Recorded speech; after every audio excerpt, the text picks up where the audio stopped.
Dan kelihatan sekali mereka fokusnya memang ke build quality dan finishing dari jam tangannya. Bentuk case-nya memang intended untuk mengcopy desain case-nya Richard Mille. Gua sih belum pernah pegang langsung jam tangan Richard Mille. Cuman ya memang ini obvious banget kalau bentuk case-nya dengan sengaja dibuat seperti RM. Begitupun dengan konsep dial-nya kurang lebih dibuat kayak merek Richard Mille.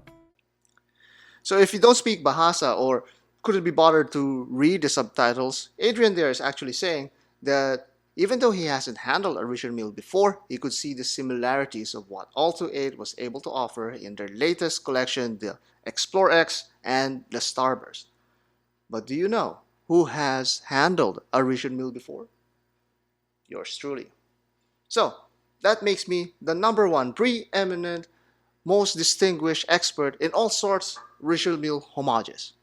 You're not allowed to turn to any other channel ever again, except this one. Okay, maybe Horology Story too from Adrian, but only those two channels, nothing more. And I promise you, because the experts say, namely me, that you will walk away smarter and wiser after watching this video. Believe it. This video is brought to you by Olto-8 and Dida Moda. We reviewed an RM11 about a year ago. With that little time that I have, I could feel the bizarre lightness of that watch and amazingly engineered parts that sum it up. Summing up the overall impression of the Olto-8 Explore X, it definitely captures the essence of a Richard Mille. Aesthetically, it's got the important details such as the finishing and case screws, the shape profile is about spot on, and the colorful character is there as well. But for someone who has experienced the real deal, there are things to notice that makes it not feel like an RM at all. With every wrist turn, you can really feel the heaviness of this stainless steel watch. Yes, it has the comfort of the contoured case shape, but it's nowhere near the lightness of a titanium Richard Mille. The same is true with the Starburst model.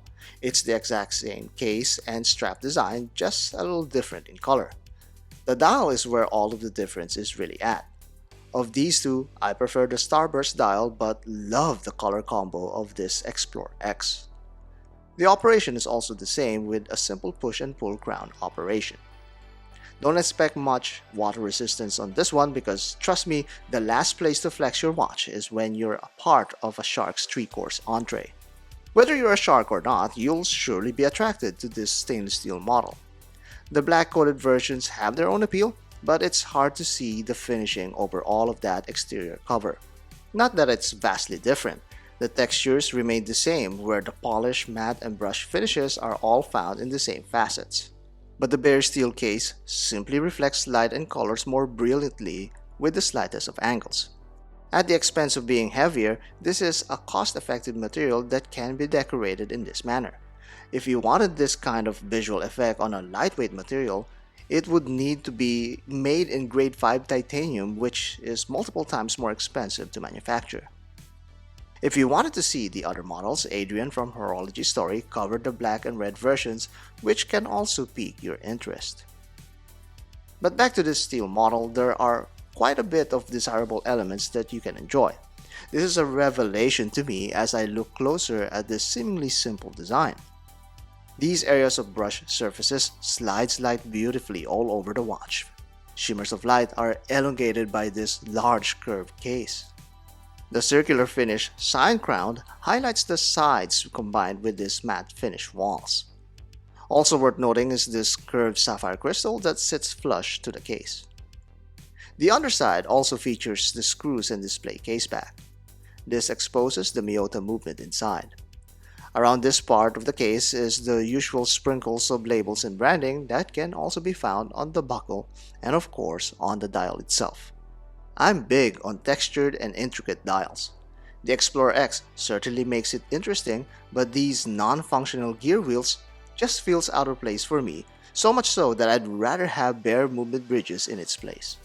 But in the dark, these large X structures really illuminates the dial, giving the watch its sporty personality. Given the nature of the parts involved in this watch, along with its sub $500 price tag, as the self-proclaimed preeminent expert in RM homages, I can declare that this is a fair trade for your money. It still bears the signature bulk and boldness of a Richard Mille, so if it's not for you, then this watch won't change your mind.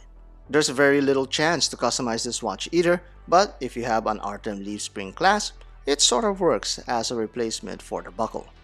It brings it a little closer to the real thing, even if the fit is not perfect. This clasp, I think, really sealed the deal for me as it completes the look and feel. And well, adding more weight along the way. Priced at $499, I don't need to repeat to you that it's a good value.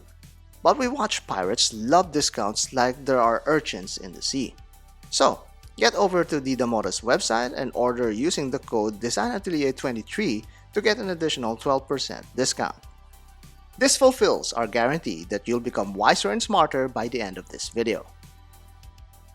But we all know too that smarts alone won't make a watch person happy. What's the cliche again? Buy what you love? Well, there's enough to love with the Explorer X. And now that you've made the smart choice on the watch, it's time to do the same with a tracksuit. And that is the Explorer X from Olto-8 and also the Starburst from the previous videos. Now, speaking of the previous videos, we've been collaborating with Horology Story and Adrian. Special thanks to them, and expect to see more of them in this channel as we collaborate with more fun and interesting videos about microbrands and everything about horology. So follow them, subscribe to them in YouTube and also in Instagram, Horology Story. Now back to this Olto-8 Explorer X. It's the closest thing that you can get to a Richard Mille without even spending $500. Now, it does look like a Richard Mille, but it doesn't feel like one because it's certainly very heavy, and at the same time it has all of those decorative gears that I would have done away with. But despite such, I've been taking turns with my son in wearing this thing, and I guess it's getting some wrist time, and it's going to stay in the collection for a while until probably when we find something else to toy around with. And that makes it valuable in my opinion. You don't need an expert to tell you that.